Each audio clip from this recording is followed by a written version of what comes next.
മലയാളികൾക്ക് ഏറെ പ്രിയങ്കരനായ താരമാണ് നടൻ ജയറാം. അദ്ദേഹത്തെ മാത്രമല്ല, അദ്ദേഹത്തിൻ്റെ കുടുംബത്തെയും പ്രേക്ഷകർക്ക് ഏറെ ഇഷ്ടമാണ്. ജയറാമിൻ്റെ മക്കളുടെ വിവാഹവും സോഷ്യൽ മീഡിയ ഏറ്റെടുത്തിരുന്നു. ഇപ്പോഴിതാ ജയറാം മുൻപ് നൽകിയൊരു അഭിമുഖമാണ് സമൂഹ മാധ്യമങ്ങളിൽ വൈറലാകുന്നത്. പാർവതിയുടെ ഏത് സ്വഭാവമാണ് മക്കൾക്കുണ്ടാകരുത് എന്ന് ജയറാം ആഗ്രഹിക്കുന്നത് എന്നാണ് അവതാരകൻ ചോദിച്ചത്. ആദ്യമൊക്കെ പറയാൻ മടി കാട്ടിയെങ്കിലും ജയറാം അത് തുറന്നു പറഞ്ഞു. പാർവതി വല്ലപ്പോഴും മുറുക്കും, എന്നും ചെയ്യില്ല. വല്ലപ്പോഴും എന്നോട് ചോദിക്കും ഒന്ന് മുറുക്കട്ടെ എന്നൊക്കെ.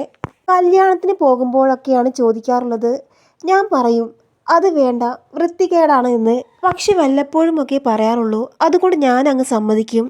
വർഷത്തിൽ 5 or 6 തവണയൊക്കെ മുറുക്കാറുണ്ട്. അപ്പോൾ ഞാൻ മക്കളോട് പറയും അതൊന്നും നിങ്ങൾ കണ്ടു പഠിക്കണ്ട എന്ന്. ഈ വീഡിയോയ്ക്ക് താഴെ പലതരത്തിലുള്ള കമന്റുകൾ വന്നിരുന്നു.